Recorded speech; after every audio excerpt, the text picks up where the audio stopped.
gentleman in Tampa a few months ago.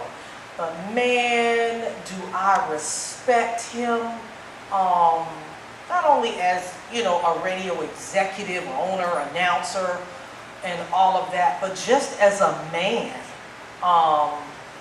He just really stands tall in my eyesight. And I've only, like I said, I just met him in Tampa at our last summit meeting a few months back. But his legacy, it's just another blessing for us here in the state of Florida to have an individual such as this man amongst us, still imparting wisdom, still loving and just teaching and guiding and just being the light that he is on the air every day. So I'm going to give this to you, and then you can talk more about him since you know him a lot better than me.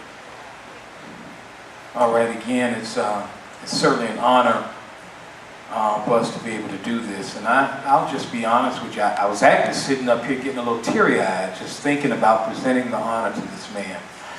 And Dwight said something yesterday, you know, we could never, if we had $1 million to put in his hand, it just wouldn't be enough for everything that he has given over the years that he has been in radio, gospel music, everything else he's done. He was, when I was a boy, there in Palm Beach, and I'd never really met Joe when I was a boy. I know my father knew him. When I was a boy, he ran a station, WPOM, down there in West Palm Beach. And then there were a lot of other stations that Joe was affiliated with down in South Florida. And then he was in Georgia and other places across the state of Florida. And like I said, I just don't think that we could ever give him enough. We could never celebrate or praise him enough for everything that he's brought to the game. And, you know, my father died when I was a young boy, you know. And there have not been a lot of men that I have been able to look up to and to be able to say that they are a father figure. There have been a lot of men that, you know, wanted to be like a father to me, if you will, you know, if you say. But at the same time, you know, you look for somebody that exemplifies who your father is, and if they cannot measure up to who your father is, then, you know, I don't, you know, prefer to have you as my father figure.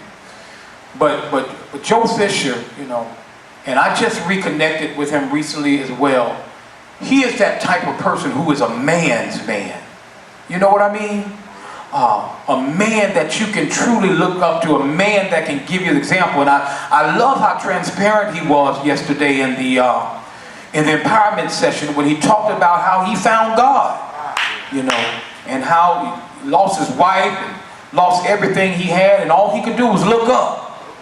And I appreciated that he shared that with us. And that's what a man's man is about. He can be transparent.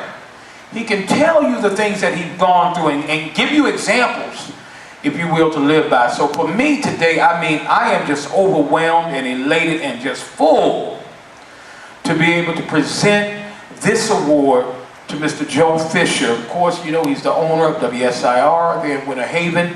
And everybody who has pretty much gotten up here has had some kind of relationship with Joe Fischer. So you never know, I never knew his reach was that long or that wide, if you will. But we can see everybody, and everybody has said nothing but good things about Joe. And so today, I mean, it just brings me great joy and great pleasure to be able to present the Harvey Daddy Pool Award. And Harvey Daddy Pool was an announcer on WSWN Sugar 900 for about 50-something years himself, there in Belle Glade, Florida. So that is what this award, the legend Harvey Daddy Pool, is named after. And so today I want everybody to stand on your feet as we present the Hall of Fame Award, Harvey Daddy Pool, to Mr. Joe Fischer. I hate to tell you, but I really got it wrong. And we could have came down there for you, Joe. Thank you, man. Bless you too. Should we scoot over? Oh man.